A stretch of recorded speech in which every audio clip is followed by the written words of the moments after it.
Shaw the exploding hand technique. Oh my God, Brian would literally rip people's fingers off if he chalked up and gripped as tight as he can. What if Brian Shaw, bigger, stronger, and way stronger grip, what if he just chalked up and made that as tight as he could and nobody could run from him? It was impossible to run. Would it be better for Brian Shaw not to pull on the straps?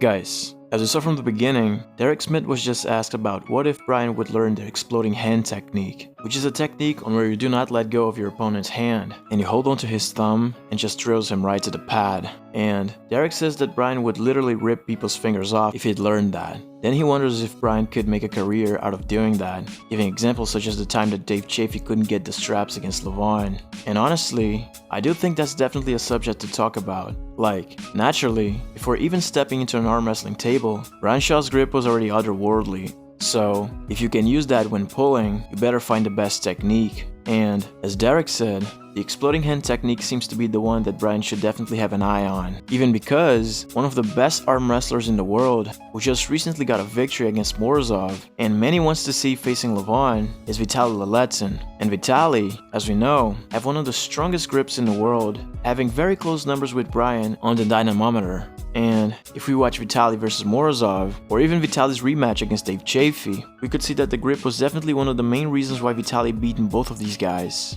On the match against Morozov, on the last round, Vitaly just held onto Morozov's thumb and flash pinned him with ease. No straps. And on the match against Dave Chaffee, in all of the 4 rounds, Vitaly did just that, held into his thumb and top rolled. So, in my opinion, Brian has something that can definitely be used to his advantage, and he even has somebody to look up to when it comes to using the grip on the table. Although, just exploding hand technique is not much of a good choice for somebody who wants to face Levan in the later future, since I don't know how you can pull outside of straps with Levan, but for other opponents, if Brian can add some speed to that press of his outside of straps, I think that, due to Brian's grip, he should be a pressing version of Vitaly or something. But what about you guys? What's your thoughts on Brian learning the exploding hand technique? Leave down in the comments, and thank you so much for watching.